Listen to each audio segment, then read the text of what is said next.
Today, 100,000 songs will be released on Spotify. So what can artists do to separate? I wish I could just share the computer. Sometimes I sit here listening. I'm like, damn, this sucks. I want to just share this with everybody right now. But that's part of the game is knowing how to. I'm big on presentation. I know we're in like the snippet culture and everybody like you got to play a little piece of your song and get everybody hype. And I get that.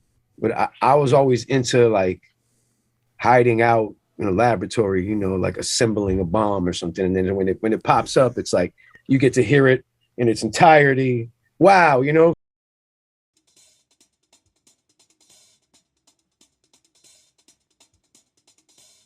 With attention spans shorter than they've ever been, we want it now.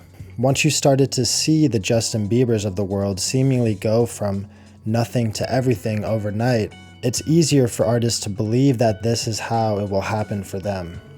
One moment that will solve everything. This started a global game of follow the leader. For every Justin Bieber, you had thousands trying to be just like him and thinking that if they follow his path, it'll happen for them. And now with so many artists hitting their stride on Instagram and TikTok, this has resulted in a sea of music that was created with the intention of catching the algorithm. But what exactly are these billions of algorithms doing? So the reason that we use a list of instructions is because we have a lot of data and we have to deal with that data. Now, data could be anything. Data could be a list of towns in the UK and how I get from one town to another. It could be a number of tweets. Which tweet is going to show up at the top of the list? Right. Algorithms calculate, based on a bunch of features, the sort of things that will put something at the top of the list and then something at the bottom of the list.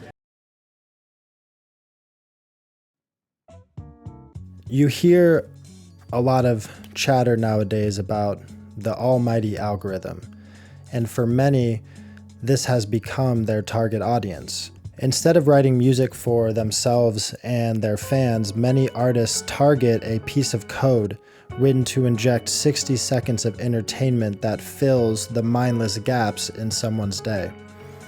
But I would argue that this is not how you cultivate an audience. The reality is, nobody really knows what makes the algorithm tick. But you can be damn sure that if you model your music and marketing off of someone else's success, you are not going to get the results that you're looking for. I will admit it is an incredibly difficult thing to go against this grain, especially with labels and the rest of the industry telling you that this is how it will happen.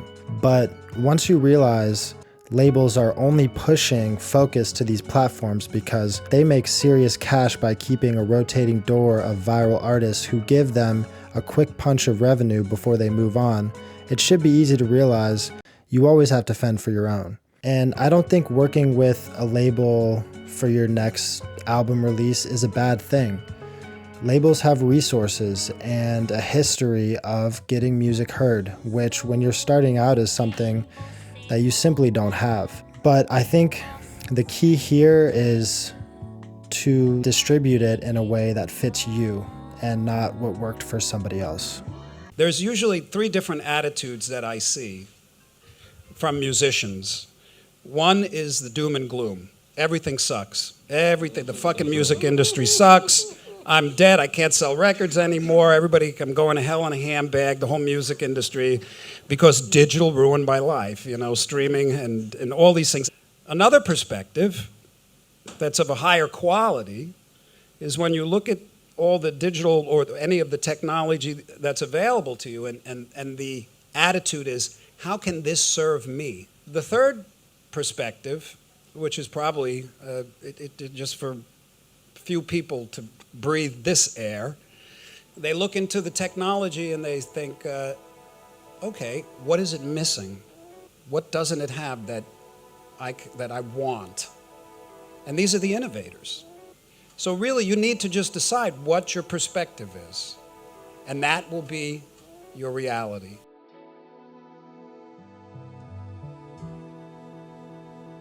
All you can do really is look inward, listen to the music, and identify what it is that makes you different. There is no magic formula. There is no checklist of things that you can follow to become one of the biggest artists in the world. That's not how it works. There's variables that you can control. There's variables that you can't control.